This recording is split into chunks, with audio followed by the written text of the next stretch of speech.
जय श्री कृष्णा मित्रों, स्वागत है आप सभी का मेरे YouTube चैनल गीता का सार में। और मैं लवली आप सभी का स्वागत करती हूँ। मैं पुनः उपस्थित हुई हूँ एक छोटी सी आध्यात्मिक और बहुत ही सुंदर सा कथा लेकर। तो आप लोगों से निवेदन है कि आप लोग कथा को पूरा सुनें और मेरे चैनल को सब्सक्राइब करें, वीडियो को लाइक शेयर करना नहीं भूलें, बेल आइकन ज़रूर दबाएँ और कथा आप लोगों को कैसी लगती है कमेंट करके ज़रूर बताइए। तो चलिए कथा में आगे बढ़ते हैं। तो कथा इस प्रकार है कि एक बार देवर्षि नारद और हमारे शनिदेव जो हैं वो आपस में टकरा गए और टकरा कर नारद जी जो हैं ठीक उनके शनिदेव के मस्तिष्क के मध्य में खड़े हो गए। तो अब ऐसा हुआ कि शनिदेव जो हैं सो उनका जो वक्र दृष्टि है वो जो है नारद मुनि पर पड़ गई। तो उन्होंने शनिदेव ने कहा कि हे देवऋषि, आप मेरे से टकरा गए। वैसे तो मेरे वक्र दृष्टि से कोई नहीं बच सकता, परंतु आप जो अभी मुझसे टकराए हैं तो मेरा वक्र दृष्टि पूरा आप पर पड़ गया है। तो नारद जी कहते हैं चलिए, ऐसी कोई बात नहीं है, मैं देवर्षि नारद हूँ और मुझे जो है प्रभु की माया से कोई भी ग्रह जो है सो छू नहीं सकता। तो आप क्या मुझे छुएंगे? आपकी वक्र दृष्टि से मैं थोड़ा भी प्रभावित होने वाला नहीं हूँ, ऐसा नारद ऋषि ने कहा। परंतु जब से उनसे शनिदेव से नारद जी टकराए तभी से उनका वक्र दृष्टि जो है सो नारद ऋषि पे चल गया। अब उन पे वो वक्र दृष्टि चढ़ गया तो उनका जो है तभी से हाव भाव थोड़ा चेंज होने लगा, बदलने लगा। तो ऐसा ऐसा इतना कहकर जो है नारद जी जो नारायण नारायण करते बैकुंठ पहुंच गए। बैकुंठ पहुंचकर उन्होंने प्रभु के पास नारायण नारायण की कुशल क्षेम पूछी। तो प्रभु कहते हैं कि आप कहाँ विचर हैं नारद ऋषि, आपको तो नीचे जाने चाहिए मृत्युलोक पर, और आपको देखना चाहिए कि वहाँ पर एक राजकुमारी की दिव्य स्वयंवर का आयोजन हो रहा है, वो किस प्रकार चल रहा है, आप हमें आकर बताइए कि वहाँ पर क्या सब हो रहा है। नारद जी जो हैं सो प्रभु की आज्ञा प्राप्त करके वहाँ पर पहुँच गए। अब वहाँ पर पहुँचे तो उन्होंने देखा कि बहुत ही सुंदर स्वयंवर का आयोजन हो रहा है। तो वहाँ के जो महाराज थे, राजकुमारी के पिता, वो आए और नारद जी का बहुत ही आदर सत्कार किया और कहा कि आपके आने से तो मेरे इस राजमहल की जो है सो शुद्ध हो गया है, मेरा राजमहल का भाग जाग गए हैं आपके आने से, ऐसा कहा। फिर उनको आदरपूर्वक बिठाया। फिर अपनी पुत्री को बुलाते हैं, राजकुमारी को जिनका स्वयंवर होना था, वो आई और नारद ऋषि को महाराज ने कहा कि देवर्षि नारद हैं, इनके पाँव छुओ। तो वो पाँव छूने गए। जैसे ही नारद ऋषि का राजकुमारी ने पाँव छुआ, उन्हें प्रणाम किया, तो नारद ऋषि उनके हाथ को पकड़ लेते हैं, क्योंकि नारद ऋषि जो थे वो तो ब्रह्मचारी थे और ऐसा किसी को भी अनुभूति नहीं था कि उन पर, उन्हें स्वयं भी ये अनुभूति नहीं हो रहा था कि उन पर शनि का वक्र दृष्टि चढ़ गया है। तो उनके हाव भाव चेंज हो रहे हैं, बदल रहे हैं। तो ऐसा हुआ कि नारद मुनि ने राजकुमारी का हाथ पकड़ा, उनके हाथ को देखने लगे और इतने मोहित हो गए, उनका रूप देखकर इतना मोहित हो गए कि क्या कहना। अब उनका जो था सो मन विचलित हो गया। अब वे उनके मन में ऐसा मतलब काम का ये आतुर हुआ कि उन्होंने सोचा कि मुझे अब इनसे शादी करना है, मैं स्वयंवर में मैं आऊँगा और ये राजकुमारी जो है सो मुझे ही वरमाला डालेंगी, मैं इनसे विवाह करूँगा। देवर्षि नारद जो कि ब्रह्मचारी थे और प्रभु के अनन्य भक्त थे, ठीक है, वो सब करके जो है सो नारद जी पुनः प्रभु के पास पहुँचे। तो उन्होंने प्रभु ने हाल समाचार पूछा, कहा कि बहुत सुंदर आयोजन हो रहा है और कन्या राजकुमारी जो है वो तो बहुत ही दिव्य है, बहुत ही सुंदर है, लक्ष्मी स्वरूपा है साक्षात। वैसे तो वो राजकुमारी लक्ष्मी स्वरूपा ही थी।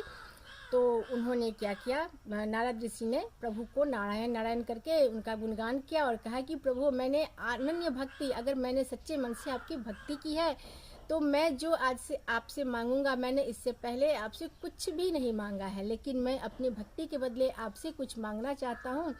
तो आप मेरे प्रभु हैं, आप मुझे वो चीज़ देंगे। तो नारायण बोलते हैं कि ऐसा कुछ मत मांगिएगा, लेकिन ये आपके साथ क्या हो रहा है, आप क्या मांगने की, आपको तो किसी भी चीज़ की इच्छा नहीं है, फिर भी आप परमार्थ को छोड़कर स्वार्थी क्यों हो रहे हैं नारद मुनि, उन्होंने कहा। तो वे बोलते हैं कि नारायण नारायण, मैं नहीं बताऊंगा आपको कि मेरे मन में जो है सो बहुत ही उथल पुथल हो रहा है, मैं बहुत विचलित हो रहा हूँ, इसलिए प्रभु आप आज मुझसे आप कोई सवाल नहीं करेंगे, आप मुझसे जो मैं मांगूंगा वो आपको देंगे, ऐसा वचन देना पड़ेगा आपको। तो कहते हैं प्रभु, जो मैं अगर जो दे दूंगा, अगर मैं वो आपको दे दूंगा तो फिर उसके बाद जो होगा उसके लिए आप मुझे उत्तरदायी नहीं देंगे, उत्तरदायी मैं नहीं होऊंगा। प्रभु बोलते हैं तो नारद जी कहते हैं, नारायण नारायण, मैं आपको कोई भी कष्ट नहीं दूंगा प्रभु, मैं आपको, आप उसके उत्तरदायी नहीं होंगे, ऐसा कह देते हैं। तो वो कहते हैं तथास्तु, जो तुम मांगो वो मैं आपको दूंगा। तो वो कहते हैं कि आप मुझे अपना ये रूप दे दीजिए। तो प्रभु कहते हैं कि तथास्तु कह देते हैं प्रभु, ठीक है, नारायण का रूप उन्होंने मांगा कि नारायण का रूप मुझे प्राप्त हो, ऐसा वरदान दीजिए। तो प्रभु उनको नारायण का रूप बोलते हैं तथास्तु, परंतु देते नहीं हैं प्रभु। तो जब अब नारायण का रूप लेकर जो है सो बहुत सुंदर और दिव्य देखना चाहते थे कि नारायण से सुंदर तो कोई नहीं, तो वो सोचते थे कि मैं जब राज्यसभा में नारायण का रूप धर के स्वयंवर में जाऊंगा तो राजकुमारी जो है सो मुझे सबसे सुंदर जानकर, सबसे योग्य जानकर जो है सो राजकुमारी मुझी को वरमाला डालेंगी। अब ऐसा था कि वो जो राजकुमारी थी वो तो लक्ष्मी स्वरूपा थी, उन्हें तो नारायण को ही वरमाला डालना था। नारायण भी उसमें जाने वाले थे स्वयंवर में। तो ऐसा हुआ कि सभी आ गए, सभी देवता जितने भी मतलब राजकुमार थे सभी पहुंच चुके थे वहाँ, राजा महाराजा सभी स्वयंवर के लिए। नारद ऋषि भी वहाँ पर पहुँच गए। अब हुआ यूँ कि नारद ऋषि बहुत प्रसन्न थे कि मुझे तो स्वयं जो है सो लक्ष्मीकांत का स्वरूप प्राप्त हो गया है, वरमाला तो मुझे ही पड़ने वाला। वो एक आसन पर जाके बैठ जाते हैं। जब वो आसन पर जाकर बैठते हैं नारद जी, तो सभी देखकर उनको हंसने लगते हैं। तो वो सोचते हैं कि क्यों हंस रहे हैं। तब एक एक कर राजकुमार के पास राजकुमारी जाती है वरमाला लेकर, लेकिन वो नहीं डालती है किसी को वरमाला। अब तो ये और भी प्रसन्न हो जाते हैं नारद जी कि मैं बहुत सुंदर हूँ और मुझे ही वरमाला पड़ने वाला है, मैं तो नारायण का स्वरूप लेकर आया हूँ। तो अब वो जब वो वहाँ पर पहुँचते हैं राजकुमारी, तो उनके चेहरे को देखकर, उनके मुख को देखकर उन्हें बहुत हंसी आती है। वो बहुत हंसती हैं, उनकी सखियाँ वे और जितने भी दरबारी राजकुमार, राजा महाराजा सब थे, सभी खूब हंसते हैं। और जो राजकुमारी के पिता थे वो महाराज देखकर बड़े स्तब्ध होते हैं कि नारद मुनि को ये क्या सूझा है, वो क्या करने आए हैं यहाँ पर, ऐसा वो सोचते हैं और थोड़ा चिंतित भी रहते हैं वो। लेकिन जब नारद मुनि के पास जाती हैं राजकुमारी तो हंसती हैं, तो नारद मुनि को थोड़ा सा संकोच होता है। उन्हें अच्छा नहीं लगता है कि मुझे देखकर हंस क्यों रही है, मैं तो बहुत ही सुंदर हूँ और मुझे तो नारायण मुख प्राप्त है, फिर भी ये मुझे देखकर हंस क्यों रही हैं, ये सारे क्यों हंस रहे हैं। तो फिर वो वहाँ से वो राजकुमारी गुजर जाती हैं, उनको वरमाला नहीं डालती। फिर वो आगे राजकुमार के पास पहुँचती हैं, फिर उन्हें भी वो वरमाला नहीं डालती। वहाँ भी जाकर नारद ऋषि खड़े हो जाते हैं कि मुझे ही वरमाला डाले, लेकिन वहाँ भी राजकुमारी बहुत हंसती है उनको देखकर।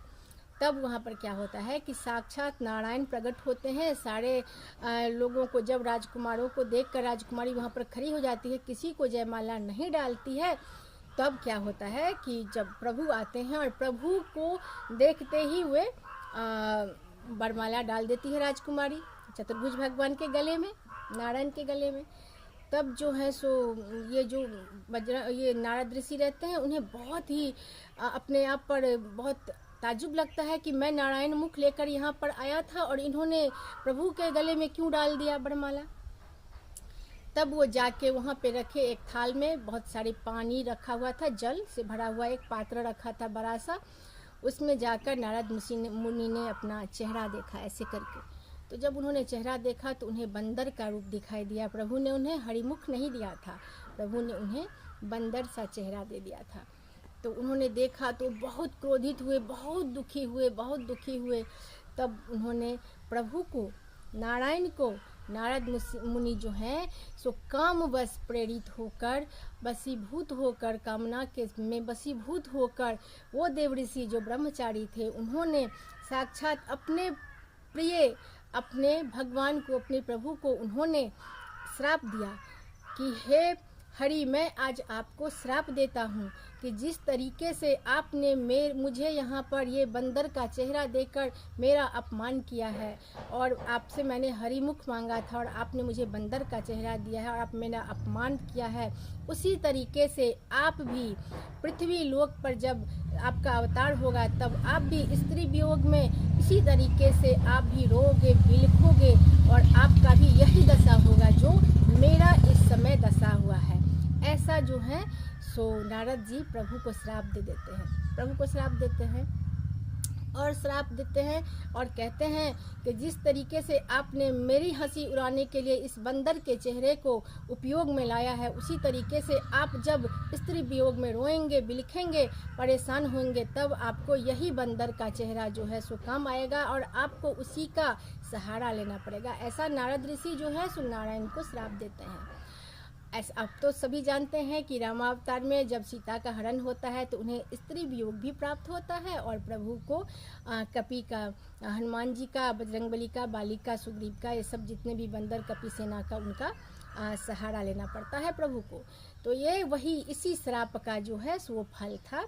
तो प्रभु हंसने लगते हैं और कहते हैं कि ये तो महालक्ष्मी है, आपको पहचानने में गलती हो गई थी नारद जी, इसीलिए मैंने आपको श्रीमुख नहीं दिया था, हरिमुख नहीं दिया था, क्योंकि अगर आपको हरिमुख दे देती तो ये माता लक्ष्मी है, जो जिसे आप माता कहते हैं, आपको जघन्य अपराध करने से मैंने बचाया है, ऐसा प्रभु कहते हैं।